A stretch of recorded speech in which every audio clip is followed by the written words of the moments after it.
just activated. Your weekly football fix kicks off now.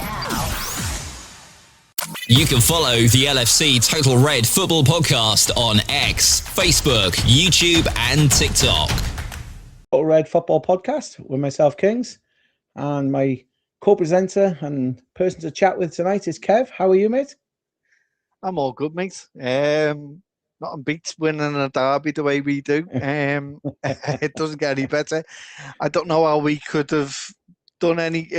If you'd asked me before the game, I would have took a win, but the way we done it was, it suffocated them. It looks as though they've seen a ghost. We've killed off Moyes. Oh God, we've killed off their fan base. And it's going to take them 2 years to get past to win 2 games at the new stadium.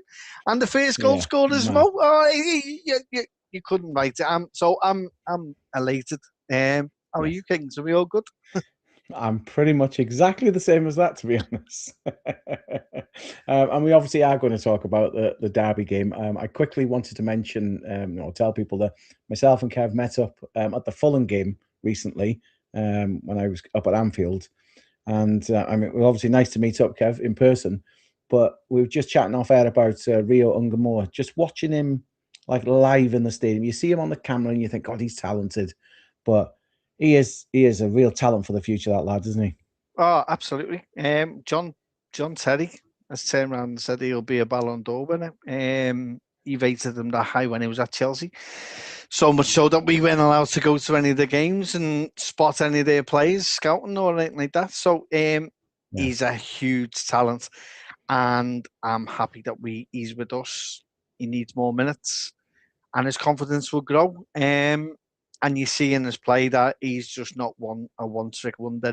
There's a guile, there's a dance, there's everything about him that, and as long as he stays with his feet on the ground and stays mature as what he's doing, the sky's the limit.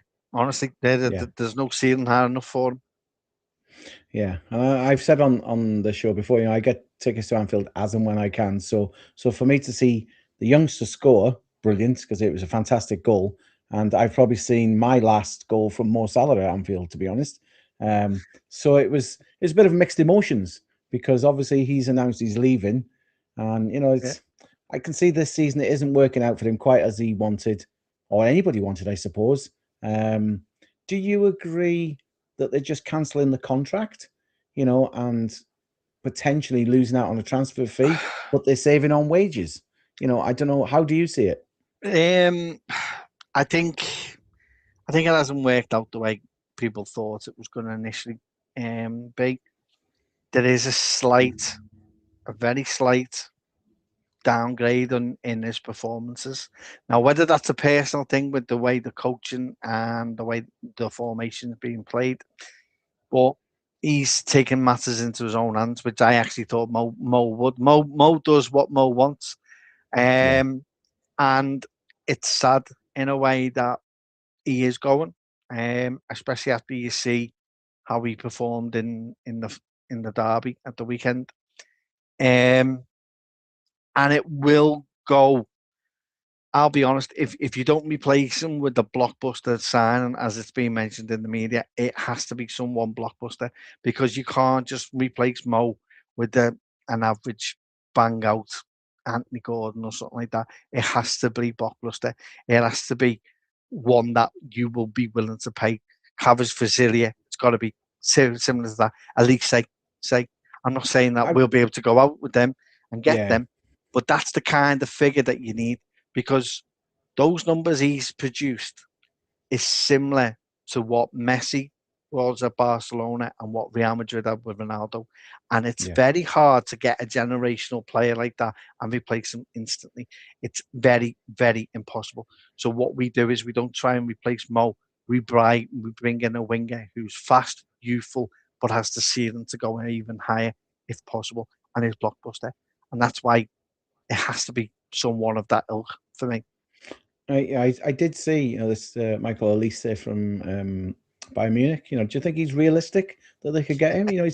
It's going to cost a lot of money, which you would expect. If you're getting the top player, you pay top whack. But is it possible to get somebody like that in?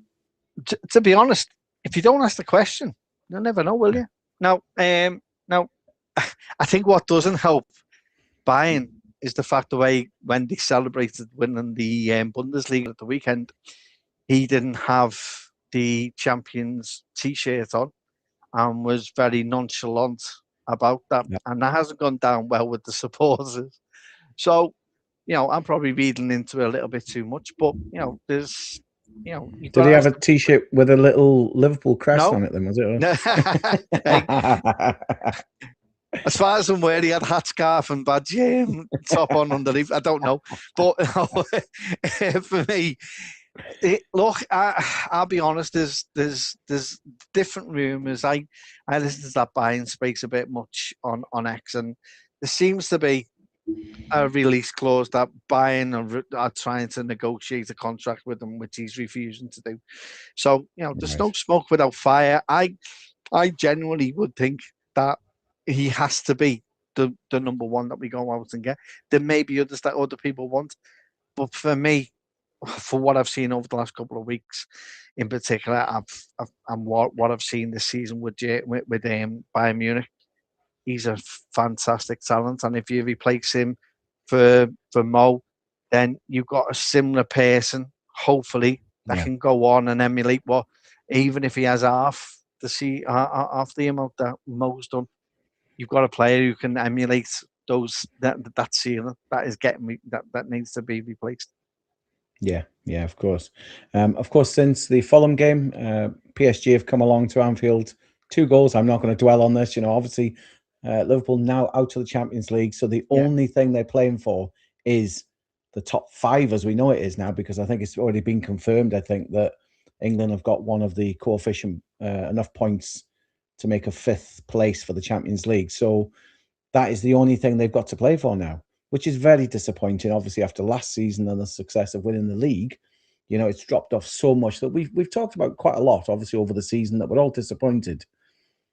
Currently sitting in 5th place, 7 points, I think it is, against above Chelsea, who are playing tonight. Do you see them making that 5th spot? They've actually caught up and overtaken now who was in 5th place. 6th place to get into 5th. So can you see them holding on to that, do you think? There's 5 games left? I like to think so. But with this Liverpool side, there's no confidence. What you see one week is totally different to what you see the other week. I know you don't want to go on about the PSG game, but the PSG game was badly managed in my eyes. The team that ended the game should have been the team that started. And we were relying on a player who's just come back from injury alongside someone who he hasn't played alongside in a formation that I haven't seen us play for, I don't know, since the early part of the season, and it didn't work then. I don't know why you don't go back and revert back to what you have. For all the endeavour and the lack of quality that we showed, PSG showed us that, it doesn't matter how you play and the endeavour you have. If you give us a quality chance, we're going to take it. And it was quite rightly what they've done. They sucked us in for 10 minutes of the second half, went down the other end, counter-attacked, and finished the tie off. And that's the frustrating thing. That the way we started was very sensitive. We treated the ball like a hot cake. But going back to the initial question about getting top 5, the thing I see is we've got to play Chelsea. Yeah. So if we can beat Palace after the 4th time of asking, not that we've played them that much this season now, and has our actual game improved in any of those games since the first game in the Charity Shield? The answer will be no. You probably ended up with the League Cup goalkeeper playing against him, which was Ben Woodman. He was a third choice goalkeeper. What score was it when he was in goal? 3-0. Right. So, that's the kind of, if we can beat them, we then play Chelsea. Chelsea are there for the taking. And any other year, I'd be all over us. But there's no confidence I've got that we can we can go on a five game win streak. If we do, it will be fortunate, some would say, because it'll be last minute goals, 1-0 victories. But I want to see see us evolve over the next 5 days in 5 games if we can. Build the confidence up. If the confidence isn't already built from the Derby game, then I don't know what else is needed. The thing about it is, for how bad we're playing, we still have good players in the spine of your team that are still required, and so that gives you a bit of bodge with a bit of confidence. We should win all our home games, regardless of who we're playing. We should be beating them. We should be putting up a performance at Old Trafford when we go there, at Old Toilet. So I expect us to at least come out with all these with less of with less L's and more W's and maybe a few D's in there. There's no reason why if we beat Chelsea, we could be at that time 10 points clear of them with 3 games to left, and then it's done. So there's got to be a bit of leadership now from our leadership team within that squad to go, right, let's give it a all for our last 5 games, because if we do, we leave an embarrassing season. As you know, there hasn't been many highs at the minute, and I think although it was seen as a cup final, I treated it as a cup final on Sunday because it had to be. Well, there's been too many dark clouds over this team over this season, so much so I want the season over and done with if I could. And there'll be many other teams that are thinking the same. But for me, let's build on that. Let's get that. Let's build the atmosphere up. Let's get these home games done. It's meant to be tricky, but you know, every game in the Premier League is tricky. But I expect us to get it done now. And I don't see why not. Like and subscribe to the LFC Total Red Football Podcast on YouTube. There was a point, I'll be honest, I was unsure because we were having such an up and down season. It seemed like, you know, you're like 7th place thinking we've got to make up a couple of places. To be fair, I'm just glad that Chelsea have pretty much capitulated themselves with their new manager. They didn't get the new manager bounced. They just literally flopped, or they have so far. And it's like, thank God for that, because that's obviously benefited Liverpool. But we'll look at the game from the weekend, because that was obviously a massive positive. I've got to be honest, going into that, I was like, a draw maybe.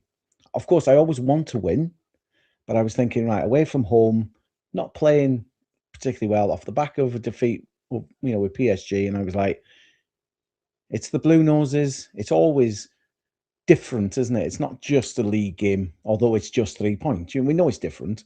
You know, when they come to Anfield, when we go to the Hill Dickinson as it is now. And I think, you know, I still had a bitter thing in my throat from the way it finished the last game at Goodison. You know, that ending with Tarkowski, you know, the goal he scored, and it was like it really stuck with me. And I was coming into this thinking, please, just don't let me down now. Do you know what I mean? It's kind of like let's get the job done. But I was thinking to myself, it's possibly going to be a draw. I don't know. It was just nice to actually, you know, at the end of it, of course, be celebrating. But I've seen a few posts on social media from Everton fans going, "Oh, we were the better side. We were this, we were that," and they're really like shouting about it. And when you actually look at the stats, you know, more possession, more shots on goal, etc., more completed passes, all in favour of Liverpool. So it doesn't stack up what they're saying. And I'm not having a go at Everton fans. I'm just saying, you know, they're really angry that Liverpool have gone there and pickpocketed them right at the end. But overall, actually, Liverpool were the better side, weren't they? I'll be honest. I don't think any side go into it and come out of it. I thought on the balance of the game, I'd say that both teams would have a conversation of, you know, that a draw would have been a sufficient result. Sadly, that isn't the case for them. Now, they treated it as their first one in their new stadium. So what does that mean? That means everything's out, and quite rightly so. I thoroughly enjoyed the fact that they treated it as a cup final, because it was a cup final weather. And what we done, we went, oh, come on, we'll have a little bit of this, yeah. Now, I'll be honest, as I've said, it's been too dark a season for us. And, sadly, even so, now you look at it, we've won only, I think, 2 more games than Everton going into the game. They're 2 points behind us if they win. So, the pressure was on us to actually turn up. I had no confidence and still don't have any confidence in any game that we're going to turn up and win. But that was their opportunity. And I'll be honest, they played the occasion in the first half. We tried to play the game as though we're only here for the 3 points and it's just a normal game, and tried to take that kind of passion out of it, which is very hard in a derby to do. I didn't think we started well. They had a few opportunities, and I think if you're looking at chances, they probably come out with better chances. I am taking than what we had during the game. The better one nearly goes out for the corner. But even in the first 5 minutes, ball into the box and Beto's causing chaos and create a save for Marmashvili. So we didn't start well, but again, I don't know whether it was more respect to us or what, or the fact that, because if you look at Moyes, he's only won 4 out of the 43 games he's played against us. So that's a start. But then if you look at the top 5 or top 6, that's even bigger. So I don't know whether he put that played into the account.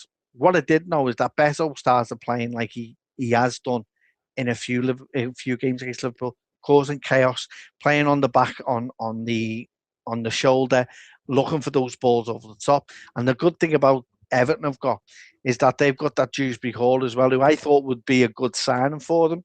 And he's actually coming in as linking well in with Beto and leads to their goal. But in the first half, we had little bit of spells from Wirtz, nothing from Isak, because we're not playing to Isak's strengths. Isak's making runs on the back. We're not finding him. He then pulling out. He only had about 3-4 touches in the first half. It doesn't bode you well that this game's going anywhere. Next week they score, and you're just hoping that was offside. Before that, a controversial Curtis Jones. Some will say that it was a red card and a penalty. I don't think it was. That's just me personally. Looking with red. You know what I mean? So with red blinking glasses, it's easy. It's easy to say, but no, I don't. I'll probably be calling for it. But they were calling for everything in the first half. Let's have it right. That goes in. And the sucker punch, I think, for them was, and there was a few sucker punches for Everton during that game, and blows that just took the energy out of the stadium. One was the Beto miss, 1-on-1. Yeah. Could have took another touch. At least at the target, not hit it the way you done.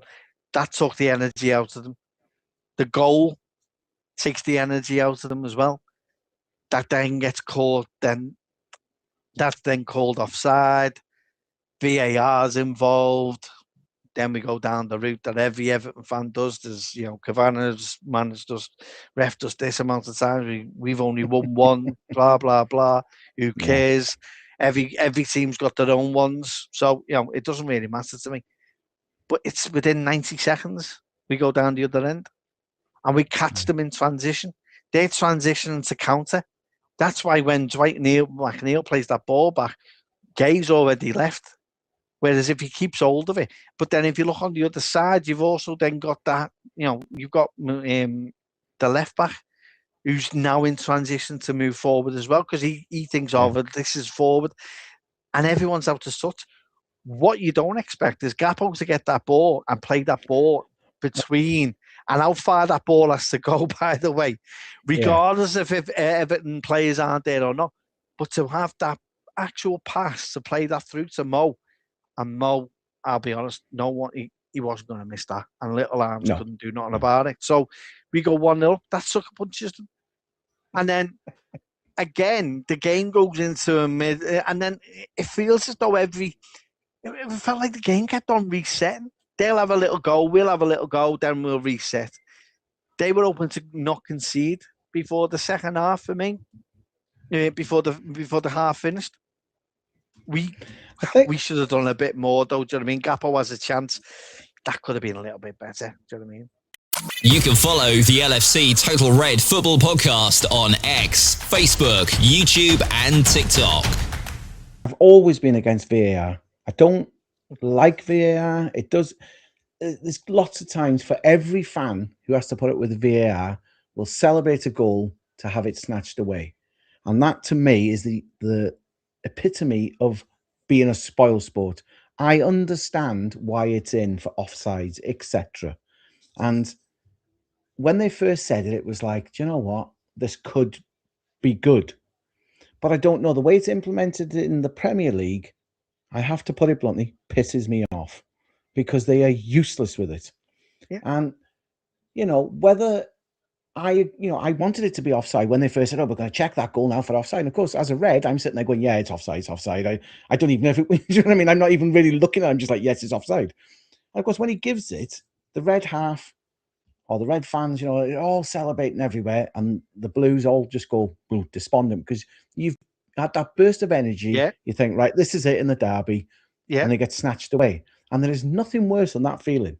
Now, for me, obviously, I was sitting there thinking, right, thank God for that. It gives us a chance to kind of like take stock. You've had your warning now, or in a way, like a couple of warnings. But for us to actually go up the other end, pretty much like you say, and then score, exactly. It was like, wow, this is... So it's gone from literally ecstasy for blue, snatched away, ecstasy for red within, like you say, 90 seconds, 2 minutes. It's like, wow. Yeah, but But then the worst thing about it is that there's a trial going on in Scandinavia, I think. I'm not too sure whereabouts, where that would be not classed as offside because there's a thing that Wenger wants to come in, whereas if part of you still... Yeah, it's in the Canadian League. I seen it at the weekend. It's called the daylight rule. Yeah, so if there's daylight between them, it's offside. Yeah. And I did see the still of it. The guy had maybe an arm level with the defender and they gave the goal, and I'm thinking, so they're trying to give the attacker the advantage in a way to and I actually quite like that idea. It's like, just right, if there's no daylight, it's a goal.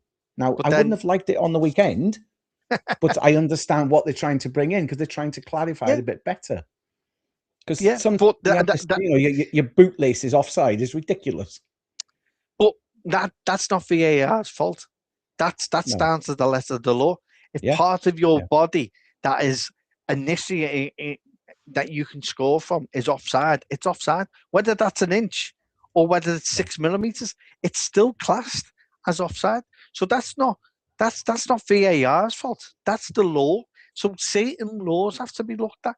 So, I don't have an issue with VAR. I have an issue with the people dealing with the VAR because it's very subjective. Where you put a line is where not necessarily where I would. That's where technology has to take over. That's why it's taken ages for the ball to be introduced into the Premier League because of sponsorship deals that they've got to allow us to have a ball that's similar to what's replicated in the Champions League, in the fact that the ball will tell you if that's off. Now, people may not like it, and the media may not like it, and they would like to bring it up even more and cause all this drama.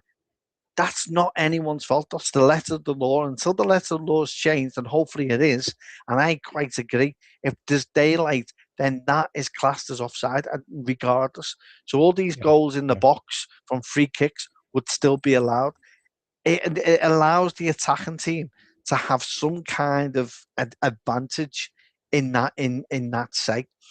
That's for me. That's the way I see it, and it should be. It's a sucker punch, and I agree. It takes the energy out of you.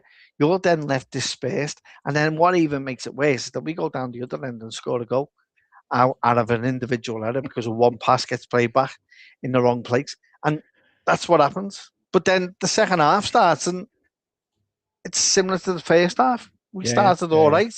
Didn't look as though we were controlling the game. I would have liked another goal, or usually give me another 2. Let's go 3-0 up first before anything happens. But then they start getting into it, and I don't like the fact that we had this high line and we were allowing them to, like, their pitch is massive, by the way, and I think that goes against them completely. The style of play that they play, it goes against them. But on Sunday it didn't look that way that much, but they're playing balls down lines, and you've got Van Dijk and Kanate deciding between themselves what they're going to do with it. And the next minute, Lewis Dewsbury gets the ball from a nothing and plays the ball across, and then next minute they score. But yeah. That was the turning point, and this is the turning point for me where I thought we were going to lose it, because we then get Marmoushvili goes. So yeah, unfortunate. And it's just a freak one, that one. It's just one of them. It happens. But how if you're an Everton fan, you've just equalised, and you see Liverpool bringing on the third goalkeeper, who, by the way, if you look at certain things on him on X and that, you'll see how good he is. And I would be, sound, happy days. But I think what then helps us is how long it takes for Marmoushvili to go off, for him to come on. And then the Beto and Kanate incident, where they both have the head smash, and then a minute later you then see that Kanate's absolutely put one on his eye socket. I hope he's all right. Like, do you know what I mean? But that stopped the energy rising where it needed to. But for Everton's point of view, and this is the problem you got when you got a Moyes kind of style manager who's never won that many games, that he must have thought, right, well, Beto goes off. Do I think is that him then going, right, well, we'll take the draw? Because we were there for the taking, and I'll be honest, you got a third goalkeeper in goal. I was expecting balls in the box, shooting from everywhere, halfway line, the lot. Doesn't happen. And the respect's still there. And the next minute, we're then allowed, then they bring Barry on, who I think, is he still playing? Because I didn't notice him. And so, he's there, and he's not doing much. He's not doing the chaotic work that Beto was doing. The legs of Dewsbury Hall had probably gone as well. His energy was running on half full. But they looked a little bit deflated in that sense. And then next minute, we're moving our line forward with, and if there was only one team that was going to score, sad to say it, we get a corner from I don't know what. I don't know where Szoboszlai hits it. It goes out. Now, I think things may be different if Beto and Branthwaite are on the pitch because of their positioning, right? However, you've got the yard dog in Tarkowski, the Sunday League footballer who just wants to battle and just thinks that by battling, I've done that, but then can see the light at the end of the tunnel. That keeps looking up at the scoreboard. Yeah, we've only got a minute to go. I'll just start bullying like I always do. And then an Everton player on the line grabbing their own goalkeeper, stopping little arms to do anything.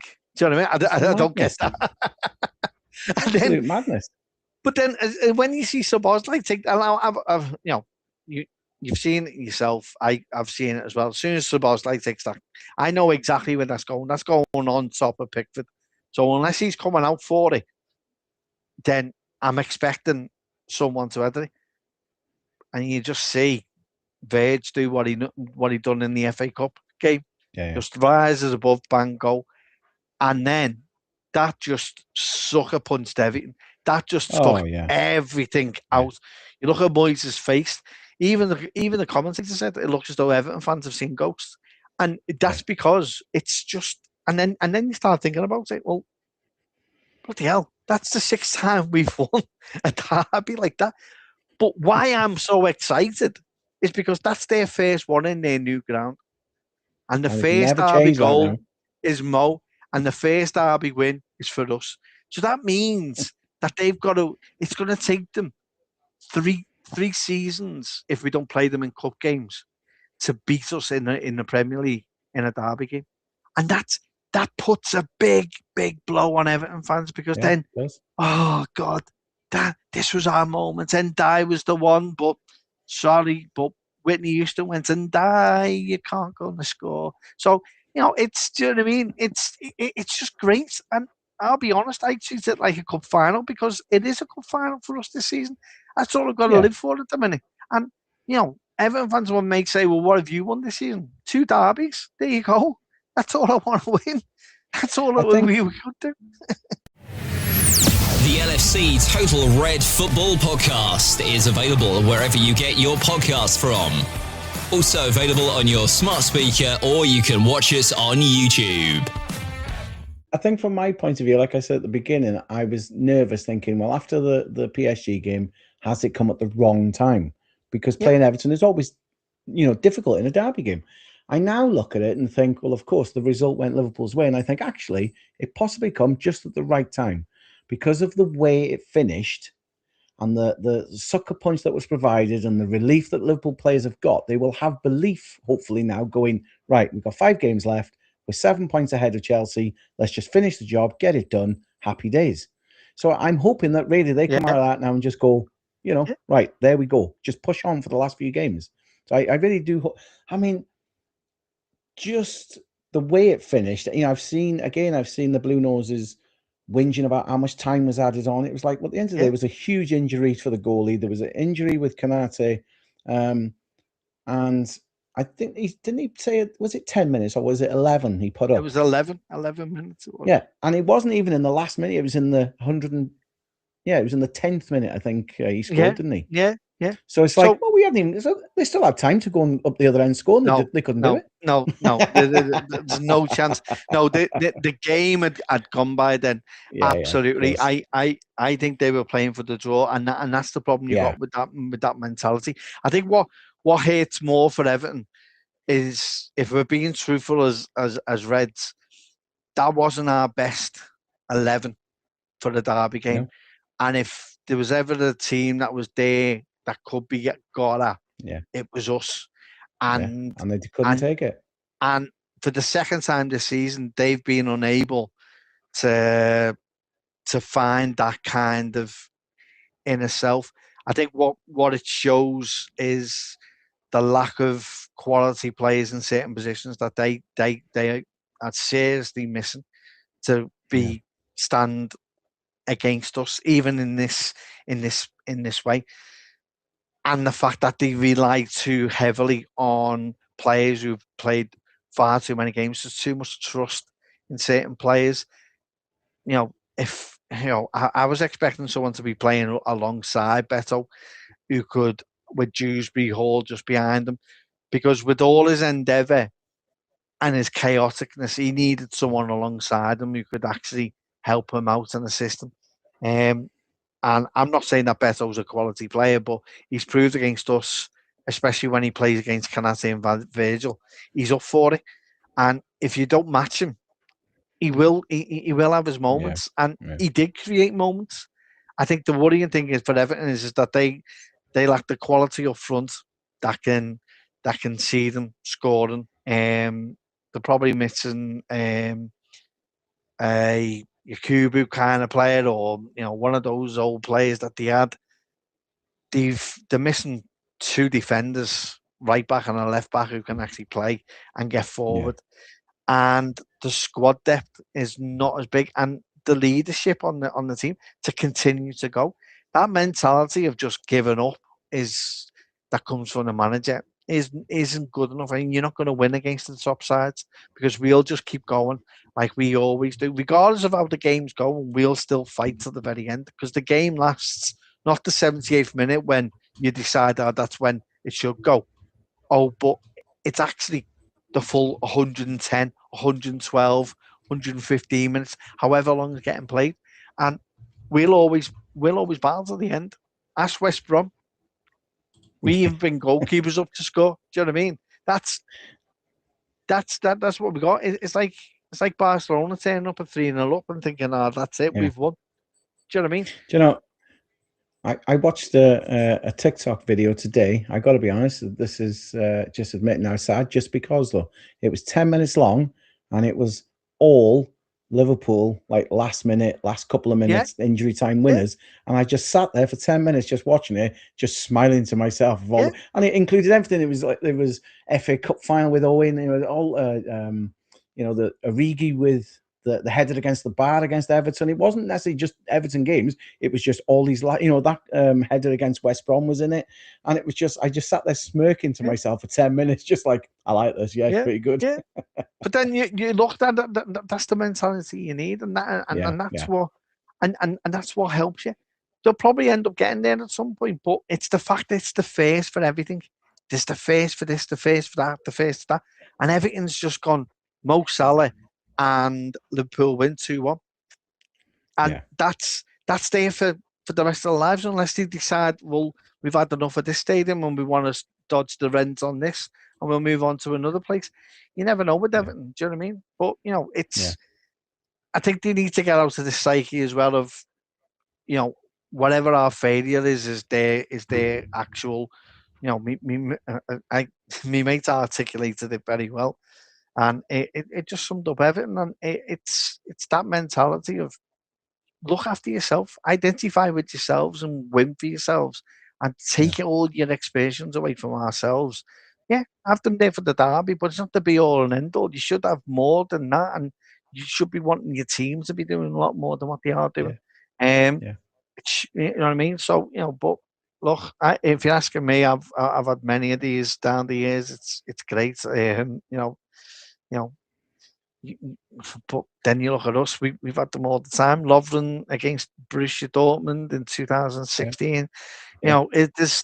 There's endless ones that we can all talk about. Do you know what I mean? But it's just great. And I'll be honest, against Everton, I think Origi's goal is probably the one that is number one for me. Because of how funny it is, to be honest. You don't have to touch it, lad. But if you want to get your little arms up there and try, then that's fine. And then you bounces along, and then it goes in. It's just you just can't make it up. Honestly, I was going to say one of the weirdest things in front of the cop ever. It is, and every time I see it, I still expect that ball to go out.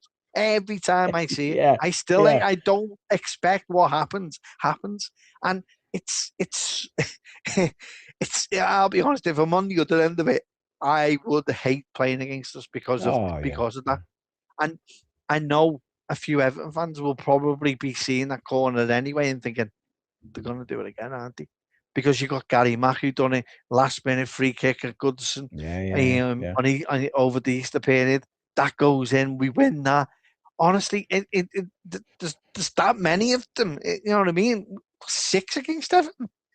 Yeah. No other team have actually scored more last minute goals against someone than what Liverpool have against Everton. My final thought from me is I love it even more that it's Virgil van Dijk against Pickford, because after what he did to Van Dijk and injured him, and I'm still bitter about that because I understand the flag and the stoppage and everything, but because of the scissor kick knocked him completely out of action for so many months, and they didn't punish him because they said, there's a stoppage in play. Kind of the flag had gone up, so we can't. It was like, no, it's not good enough. That rule should be changed because he still did the crime type thing. And I've always been bitter. So I'm quite happy that it was Van Dijk who had the goal and Pickford was just sitting on his ass, flapping his little hands, as you say. So, I was quite happy with the ending. Yeah. Look, the fact that our 2 legends have actually scored, who will be leaving soon, are the ones that actually scored in their stadium.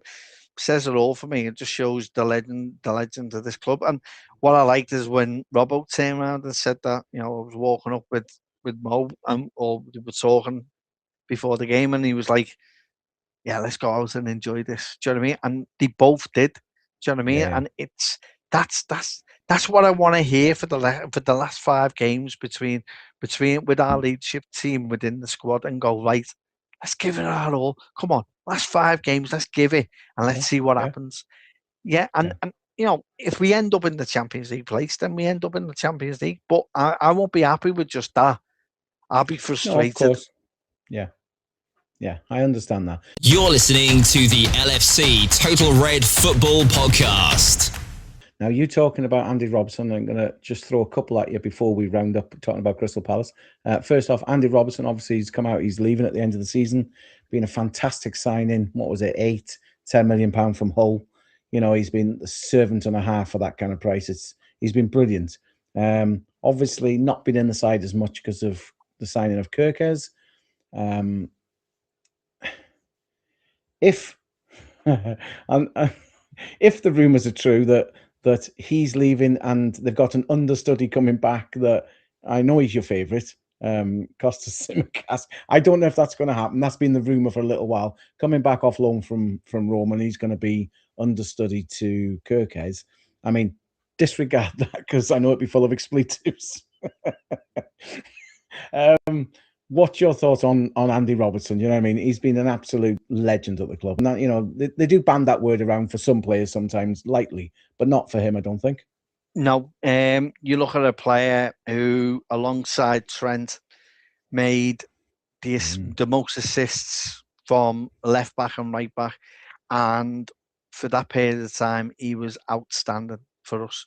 But it's not just his quality and his endeavour on the pitch, it's his leadership as well and support with the younger players, along with being part of that actual person within the team that will strive others to move forward. He's set a bar, a left back that no other has been able to replicate. He has set a bar that even when he's not playing well, others still can't reach it. He's the epitome of a club player who gave us all. And the best way to describe him, and the analogy I give him, is the fact that you want to know how much he meant for this club. Look at him run down from left back right the way up to the forward line against Man City. Forgot what year it was. And he does that. And that just shows you the guile and the effort to show others that, look, if you do this and we all do this, then, you know, but again, another person we're going to miss. It's going to be a big drop off. And if the person who's coming back, who can only find at a Greek wedding a carpet with his plate, if he comes back, I don't think he's good enough to play for this club. You only have to look at what he's doing at Roma, which is nothing. And that says a lot for me, in the fact that you can't do it in a league that's less than this. What makes you think that you can come back as an understudy? The only thing you should be an understudy for is the under-8, if that, because I don't understand how he plays. I've never had I've never seen it, and I don't see anything. Look, he's had his moments. He's the one who crossed the ball for Virgil van Dijk in the Carabao Cup 2 years ago. Sound. He's the one who scored the winning goal in the FA Cup, because we all wanted him to have his little moment. So yeah, you've had your moments, but let's have it right. That left back place should never be for you, not even in the changes either. Do you know what I mean? It's just you're not good enough. He's inconsistent. I don't think. Look, I may be too strong, but I just think he's there just for the fun factor more than anything else, and I just don't get it. I think I'd rather give it to someone else than give it to him, if I'm being perfectly truthful, and get rid, because he hasn't done it away from the club. What makes you think that he's going to come back and do anything better than what he's already done? Which, you know what I mean? I don't get it, but you know. I've got to be I'll honest, sit on the fence with that one. Well, yeah, that's unlike you to sit on the fence, Kev. You know, it's like I've got to be honest. You know, like when I first was getting the show ready for today, and I thought, well, obviously we're going to talk briefly about Andy Robertson leaving, which, like I say, you know, he's an absolute legend of the club, and I hope, whether even if he goes to Spurs or if he goes to Celtic or wherever, you know, I hope he enjoys the last few years of his career.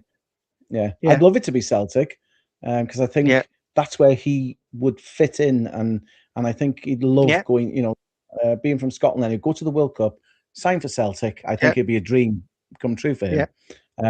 But I was also so glad that it was you that was on tonight's show, because I was just like, I know what's going to happen when I talk about Kostas Tsimikas as well. So, but my thing with Kostas is that he hasn't backed it up with any stats. No stats. This is it. I agree what I've with said what you're saying.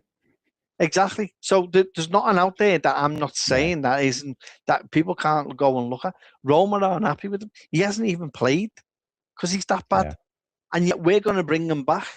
Honestly, that's why I say at a Greek wedding, he'd find a carpet with his plate. Because that's how bad he is. It's almost like really they should have somebody good now in the under-21s or something like that who they could blood behind Kirkheads like they've done before. Like Trent came through and Gerrard came through. They start blooding youngsters who can say, right, we've got an experienced, paid £40 million for Kirkheads, so you would assume he's probably going to be number one, permanent in the next season. It's like, we'll get somebody to come now and learn from him and build them their confidence up and do it that way. But we shall see what happens. The other thing I want to quickly talk about was Konate. Came out this week that he's close to a new Liverpool contract, which really surprised me because the rumours obviously have been rife for months that he's leaving, possibly to Madrid. Then you hear stories they don't want him now and stuff like this, and he's been so up and down for probably 18 months or so. Do you know what I mean? He hasn't been great. Then he has some good games. I know he's had some off-field personal issues, which obviously that's by the by then, the performance. But are you surprised that he could possibly be here next season? No. I think the longer it was going out, the longer that something would come together. Does he deserve, based on this season alone? No. But if he does sign, it does then mean that we could look at other opportunities in other areas where we're short on, rather than praying with the porridge bowl to the owners to at least bring us another centre half in, like you never did last year, or we still haven't replaced Fabinho, to be honest, in midfield or Wijnaldum, but that's neither here nor there. So for me, it then frees up looking elsewhere. We're bringing in another centre half, which I think if he starts well, then you should see, which I think should happen, is Virgil playing less games, because he's at that age where he shouldn't be playing as many games as he is. He is important to us. I get that, but there's games where I'd like to start seeing a new partnership with the two French lads and see how that goes with Leone as well as part of that, with Kerkers. Then you're starting to see an emulator and of evolution at the back, which could start potentially doing well for the next 5, 6, 7 years.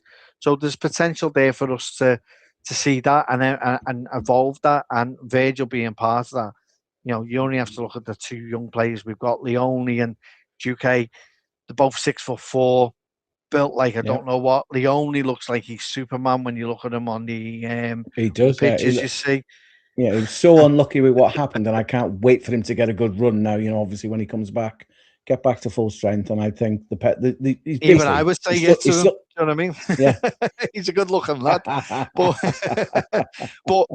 you then look at that back line, and that back line doesn't go from an old back line. You're seeing one that's evolving, that's young and youthful, and has got the dynamism in it to be able to play for longevity, which is what you want.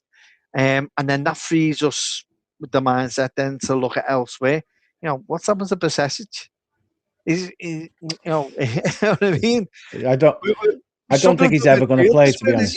Do you know what I mean? Is he still injured? Is he what? Is he painting his house? I don't know. Yeah, I don't know. There was so much hope for him that he was going to be the next big thing, and I know players get labelled like that. I honestly think his time has come and gone at Liverpool. Unfortunately, due to injury, I don't know if he can now pick it up. I'd love to think he could, because he's still, I think, a lot of people highly rate him, but whether his chance is gone, I'm not sure. But obviously, we'll only see if he can stay injury-free, I suppose, and then can he integrate himself into the squad. But that's for next season. The last thing I'm going to talk about, Kev, obviously, is this weekend. You'll be there at Anfield, I'm assuming. So it's Liverpool against Crystal Palace. Can they finally beat Palace? The time to beat them eventually is now. They have to do it now because they need the points now. So it's. I'm not saying like that if they lose, they're going to drop out. But obviously, it's coming to that crucial point, as we said. Last 5 games, get the job done now. Get in the Champions League, which keeps the attraction then for more top players if they want to bring them in. So what kind of game are you expecting? a hard-fought game against Crystal Palace, like it always is. The only difference is that there's no Gay and there's no Eze. So surely now we should have. But then the problem we've got is we've got our third goalkeeper in goal. So that's going to cause a few issues at the back. I'd like us to, with us being at home, to find a way of winning. I hope the confidence from Sunday is emulated on Saturday. And we go out and put a performance in. If we do that, then we stand half a chance of doing it. But we've proven ourselves over the games that we have played against teams we played more than once in the season that we don't find a way of winning. I hope that changes. I hope we do find a way. And I hope we do win 2-0. And I'll be happy with that. That then puts more pressure on Chelsea. That then puts more pressure on the teams behind. It's sad I'm saying that. Like, do you know what I mean? It's just ridiculous that we're in this position, but we are in it as we are. So there's no reason why we shouldn't be able to go out and beat them. But they have been a bit of a jinx team against us at the minute. They always have something over us. They always find a way. And I expect it to be a hard game. I don't expect anything different from Palace. I think they've got decent players and certain players in decent positions. I'd like to see how Adam Wharton plays because I think he's a player that I'd like to see at ourselves. Yeah. So I'd like to see how we deal with him. I'd like to see how we deal with Marteta because I want it to be a lot better than what we did at Selhurst Park and every other time that he's played against us. So I'm expecting a hard game, a tight game, but I still expect us to win. I think it's obviously well known that Oliver Glasner is going to step down at the end of the season. He's organised this side. He's done well with them last season, got them into Europe. Like I say, they've had the beating of Liverpool 3 times so far this season. So it wasn't a fluke, a one-off, in the Community Shield or anything. But I just think now, as you said, because the Marquis gone and the defence is a bit weaker. Yeah, and Eze as well, of course. And I think, well, they're a bit weaker. Take advantage while you've got chance. We're on a bit of a high from the weekend. I don't want to, eat my words after all this and think to myself, God, they were crap. That is unfortunately the way Liverpool have been this season. So up and down that you're never quite sure who's going to run out the tunnel in what mentality.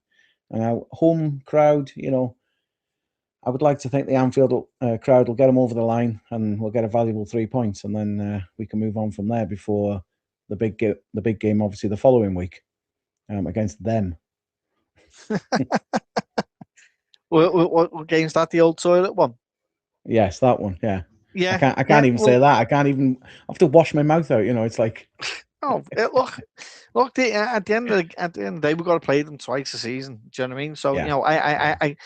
But the thing is, Glasner's got a thing over us at the minute, and we need to find a way of finding a way to win. His teams are very hard to play against, and it's how we deal with their midfield and how we deal with the Wharton, who's creative for them, and Lacroix, who plays a right back as well, and there's a few in the back line that are very good. They've got, if we allow them the space, if we don't win our second balls, and that's imperative against Crystal Palace, and we actually deal with Marteta properly, then I would expect us to come away with at least a draw, if not definitely a win. So the emphasis, the importance of that is how we set up our shape, our manner, and our confidence, and ensuring that we stay compact at times, especially when they're trying to counter-attack us. But at the same time, we have the energy that I saw us press on at certain points in the game on Sunday that I'm expecting us to do again, but for longer than what we did. And if we do that, then it plays more into our hands to win the ball further up the pitch than what we normally do. And that would help us and benefit us against a side like Crystal Palace, who are a decent side, even though they've got no Eze and they've got no Gui at the back. They still have one over us. Like that team that we just can't beat. Do you know what I mean? It's like Leicester back in the years and Brighton as well. This, Yeah. You know, this is the team that we can't beat. Do you know what I mean? So hopefully we will do, and hopefully we come away with 3 points, and we're in a lot more happier place than what we are at the minute. But yeah. So I know you've already said it, but your score prediction then for the weekend? 2-0. And I hope Isaac has a good game, gets involved a little bit more. Yeah. And I think it's unfortunate, obviously, what happened to Ekitike, and Isaac. Although we know he's not fit, he's not 100% match fit, and he isn't going to be properly 100% match fit until next season. But now, unfortunately, for these 4 to 5 games, he's got to pick up the mantle. Yeah. Whether he scores or not, in a way, to me, is irrelevant. As long as he can play his part in helping the team over the line, I'm happy with that at this point, because that's what's needed. It is. There's no good being a bystander, is it? No. Form's temporary, class is permanent, and he'll show it. So I'm going to go for 2-1. I don't care who scores. It can be Freddie Woodman. I'm not bothered. He can come up last minute and score it. I don't care. As long as it's 3 points at the end, I will be happy, because that's all that counts at this point. So, we shall see. But right, well, we have come to the end of the show. Thank you so much, Kev, for having a chat. It's been really nice to catch up again. Thanks to everybody who listens on Spotify and Apple Podcasts and Google Podcasts, etc. Anybody that watches on YouTube or on TikTok, thank you very much for tuning in. Please like and subscribe. We'll be back with another episode soon. And until then, have a good week, everybody. Thanks for listening. Join us next time for more LFC Total Red Football Podcast.